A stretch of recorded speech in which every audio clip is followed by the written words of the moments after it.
সাভারের দুর্গম অঞ্চলে ডোবার পাশে নাম পরিচয়হীন এই গোপন কারখানার সন্ধান পায় দেশ টিভি টিম। সারি সারি পচা মিষ্টির ড্রাম। এইসব রাজধানী সহ বিভিন্ন এলাকার মিষ্টির দোকানের পচাগলা মিষ্টির শিরা ও গাদের মজুদ। চলুন এবার চমক দেখি।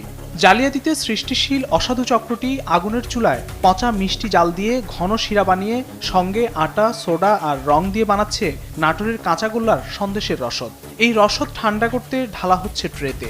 ঠান্ডা হওয়ার পর দেখুন পায়ের নিচে ফেলে কর্মীর নিদারুণ কাটাকাটি। পচা মিষ্টি এটা দিয়ে কি করেন? এই সন্দেশ বানানো হয়। এটা নোংরা না? নোংরা তো এটা তো ঠিক হচ্ছে এটা? এটা না ঠিক না তো এটা আমাকে কাজ এটা ঠিক না তো এটা ঠিক না তো বানানি এটা আমরা কাজ করতে হয় এটা।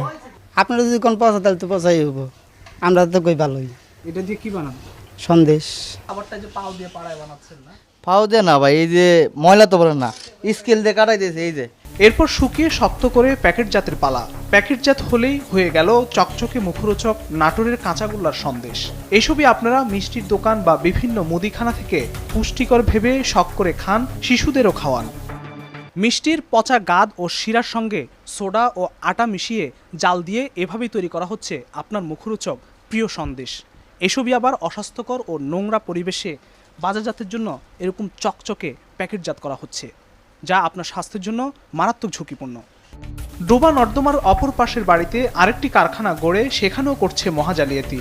নোংরা স্যাঁতস্যাঁতে পরিবেশে রাখা বিভিন্ন মিষ্টির দোকান থেকে সংগ্রহ করা পচা ময়লার গাদ মিষ্টি, এসব কড়াই জাল দিয়ে রং, আটা, সোডা মিশিয়ে ঘন করছে কারিগর।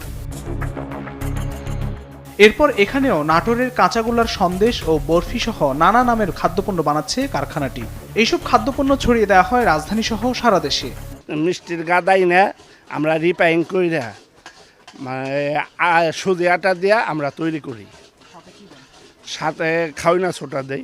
অসুস্থ আমরা তো খাইয়া মোটা তাজা আছি, আর মানুষরা খাইয়া তো এইভাবে তো দেখি তো না বলে মরে 2-4 জন। সাঁড়াশি অভিযানের পরও এমন মহাজালিয়াতি বন্ধ না হয় খাদ্য উৎপাদনকারীদের নিয়ন্ত্রণে নতুন আইনের কথা বলছে বিশেষজ্ঞরা। এটা মানব দেহের ক্ষতি হইতেছে এবং এতে মানুষের আমরা রোগাক্রান্ত আমরা হইতেছি। এদেরকে ধরার জন্য সরকারকে আরও বেশি তৎপর হওয়ার দরকার এবং সরকারের যে বিভিন্ন এজেন্সিগুলি আছে, সরকারের অনেকগুলি দপ্তর কিন্তু আছে এই ব্যাপারে কাজ করার জন্য। ডিসি অফিসের কথা বলেন, সিটি কর্পোরেশনের কথা বলেন, আরও যারা আছে আর কি। একই সঙ্গে ভোক্তাদের আরও সচেতন হওয়ারও আহ্বান বিশেষজ্ঞদের। ফখরুল।